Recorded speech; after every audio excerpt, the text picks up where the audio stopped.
I say a lot that QLA is simple, which it is. The principles are simple, but simple is not the same as easy. And recently, in the last few weeks, I've seen a lot of the number one problem that most people have with QLA. And in Dan's seminar in this November, in the arrival and then in the day one, part one of his seminar clips, he talks about the same thing. And the reason that people have problems with QLA is not financially. Most of the time they say it's financially, but it's not. It's not that they don't know what to do. It's not that they can't figure out how to make cold calls.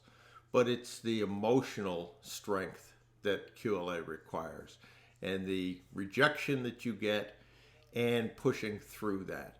And certainly, without question, that is why most people fail. And I just wanted to, one, acknowledge that. I think it's really important to understand how tough this is, but people do it every day. So how do you get yourself to be emotionally stronger? And I wanted to share with you an email I got from Chris, who's in Australia. He's a mentee. And what he said was, "Hi, Bruce. I'm sure you see the blow from time to time. I'm still pursuing him just because I know I need the practice testing." And what that was he got a rejection on a LinkedIn connection about talking. The point is, only a couple weeks ago, this kind of response would have terrified and crippled me. But I am actually thoroughly enjoying this. The concept of release your brakes is life-altering. Even if I never make a single dollar from this, but I absolutely will. Thank you, Chris. And I get more feedback now from Release Your Brakes than I do any other. It's a book written by Jim Newman. It was out of print. It was going on eBay for about $300. It's now available on Amazon for $30 or less, I think it is. I would really encourage you to read that book.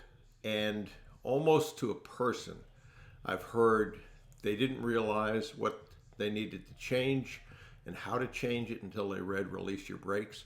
And I think I've seen that that book has more impact than any other book that I mentioned. So I would encourage you to do that. Take the lesson of Chris. Because it's tough for you now doesn't mean it has to remain tough for you. And that's the area to work on. Put yourself in situations that put you outside your comfort zone, which is the one of the primary messages within Release Your Brakes. And if you work on those, if you expand your comfort zone, you'll find that your emotional bank account gets much, much stronger. We have an emotional bank account and a financial bank account, as Dan has talked about numerous times. Most people blame the financial bank account, but that's not accurate. Most people fail again because of their emotional bank account. And I can see it over and over again now in people who are terrified to make cold calls. They're terrified to talk to big hitters, as Dan says. And then only a month later, after jumping in the deep end of the pool and screwing up in the beginning, you will do bad calls until you do good calls. But anything that you've done well, you originally did poorly. And it's important to remember that. But the comments that I get now are, yeah, this used to terrify me and it doesn't anymore.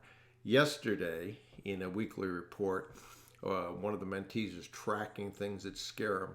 And he had 2, 3, 4 each week. This week it was 0.